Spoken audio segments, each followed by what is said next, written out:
Hi and welcome back to my channel. If you are here, then I'm guessing you're probably a new mom or you have given birth recently. So firstly, if you had a baby recently, then congratulations. But if this is not your first time, I'm sure there's something here for you to learn. First of all, there are a few questions that you should ask yourself to be able to understand the condition that you're in, right? So if you had a natural delivery recently, so what we really need to know is if you had any complications during the delivery. Were there any tears during the delivery? And was the tear bad? Do you know the degree of your tear? Had the doctor done anything for your stitches? Is your stitches healed? And have you taken out your stitches maybe? Right? So all this we need to know, and we need to understand at which stage you are. And also, did you had any preparation for your labor, like in terms of perineal massage or any hip mobilization exercises? Maybe you had a physio who could help you or guide you in it. So these are various things. If you had a physio or some sort of guide in your Kegels, in your perineal massage, then great, because we don't have to worry about whether you have a connection with your pelvic floor muscles or not. You will definitely have learned it, and all you need to do is just pick it back up and continue doing your Kegels. If you didn't have any guidance or you didn't learn any of these things before your delivery, it's not too late to learn, and it will actually prepare you if you're going to have next one. So during the delivery, did you have any episiotomy? How was the episiotomy? How is your wound now? You need to check on that. And what have you done? Were you taught to manage your scar, manage your wound? So as we're going into what you should do during your recovery, first off, we need to understand these structures that has gone through the entire process. So let me show you what the pelvic floor muscles look like. So let's do a quick explanation of the pelvic floor muscles. So as you can see here, this is how it looks like from the bottom view. And these are all the structures of the muscles from the outside view. So this is the vagina area. And these are the muscles that's outside. And then you have the vagina and then the urethra here. So as you can see, the muscles around the vagina area is actually in circular shape. Okay, it goes around and then it squeezes in a circle like this. So when you had an episiotomy or a tear, so a tear usually goes downwards from here because this is where the angle is, and this is what we call the perineum, this area. When you do a perineum massage for preparation of labor, it will be to massage this area to get it open and expand as much as possible during your delivery. So look at this angle here. So this area is very easily torn during the delivery, and it can be either 1st degree, 2nd degree, 3rd degree, or 4th degree, all the way down to your anus, which is quite painful. So if you had that, I'm very sorry to hear that, but we can definitely still do something to manage the wound and manage the scar so that your muscles don't get into a dysfunction state as much as possible. So an episiotomy is usually a 4 o'clock or a 8 o'clock cut, right? But no matter what, whether it's a tear or a cut, just look at this circular muscle here, right? So when you have a tear or a cut, okay, let's talk about a cut first. When you have a cut to assist the delivery of your baby, you will disrupt the circular pattern of the muscles here. And you will cause a change in the way the muscle contracts around your vagina area. So we have to really learn how to manage the wound and the scar around this area so that it doesn't further cause dysfunction to the muscles around here. So a scar is stiff and is tight. So for some people, it can get quite bad. Like if you have a history of keloid, a thickening of scars, then you might have the thickening of scar here too. So when a scar is thick, it will cause a lot more stiffness in the muscles here. So if the muscle can't contract the way that it should, then it will start to cause weakness around this orifice or these areas where either we have our period or our urine, or if you have a tear all the way down to your anus, you will start to disrupt this circle here and you may cause something like fecal incontinence.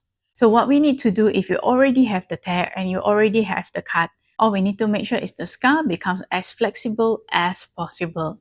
And then we need to train back the strength in here, and we need to make sure there is no extra tightness in and around the vaginal area or other parts of the pelvic floor muscles. So next up is strengthening. So before we strengthen something, we need to know how weak is it. Then we can understand how much to strengthen. So to understand how weak, or to know how weak your own pelvic floor muscle is, you can do a self-examination. All you need to do is insert your finger into your vagina and try to do Kegels. If you can feel your muscles wrapping around your finger, that's good.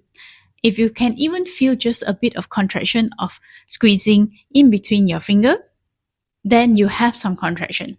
But if you can feel just a light squeezing, then probably your muscles are a bit weak. When you contract and you feel like it's pulling up your finger a bit, like there's a bit of sucking motion, then that's actually a very strong pelvic floor muscles. So give it a try. You can try this during your shower or when you're sitting over the toilet bowl.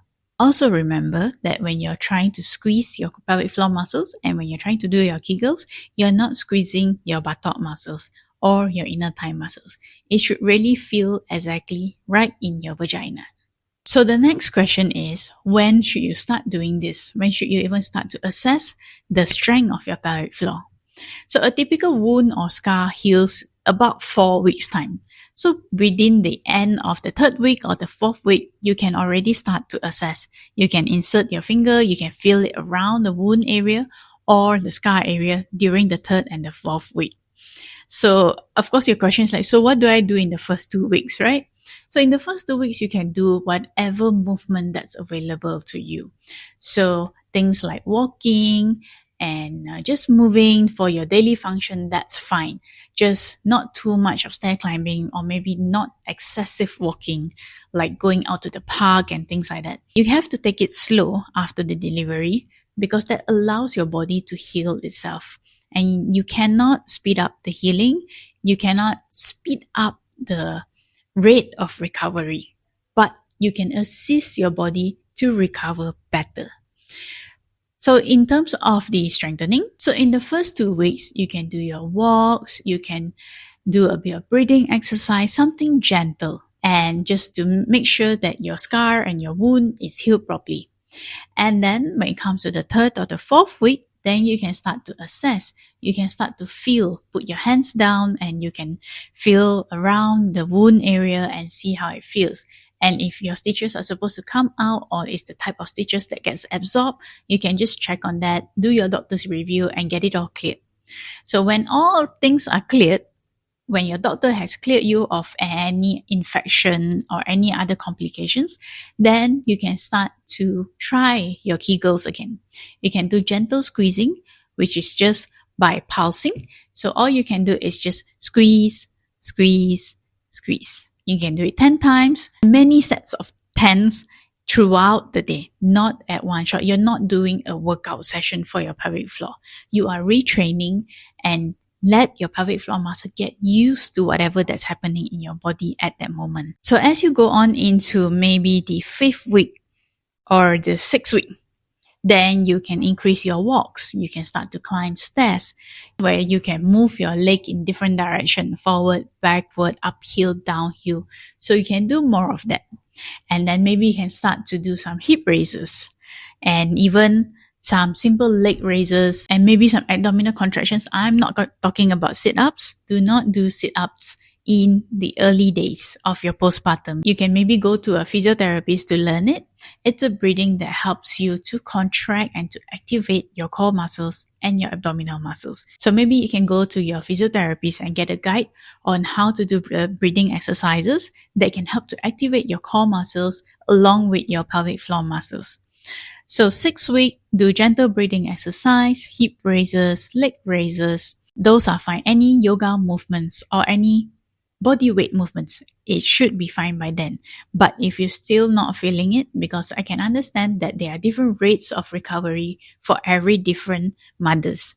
So on the 6th week, if you're still feeling like whatever that I mentioned in the 4th week, you're feeling lethargic, you're not feeling a lot of strength, maybe you didn't have enough sleep, maybe your baby was a difficult one. So take it slow. If you're still working on your walks up to the 6th week, go ahead. It's good enough. It's better than nothing. And then when you go into the 8th or the 10th week, that's when you can do bigger movements. You can have more gentle stretches. You can even have mobility exercises. You can even start some light weight training or resistance training. That's when you start to activate more muscles in the other parts of your body and you start strengthening even more. So once you reach that state, you can actually just progress on. And if you were to get a physiotherapist to help you to guide on, or if you have the knowledge yourself, you can continue to go on. But the main point here is to understand your body and to listen to your body. On days when you're tired, it's okay to skip some exercises. And on days where you feel good and you have the time, you can do a bit more. And so when it comes to new mothers, like early in your postpartum, the only 2 things that will determine how good the outcome of your recovery is actually nutrition and sleep. If you get enough sleep and you get good enough nutrition in your body will find its way to recover. And when you feel good, that's when you add on the exercises and you do more. So don't stress yourself out and let your body do its thing. So there it is. I hope I managed to give some sort of insight into how you can start your recovery after a natural delivery. And if you think this video is good and you can benefit another person, a friend or the family, feel free to share it with them and also give me a thumbs up or share your experience with me in the comment section. See you in the next one.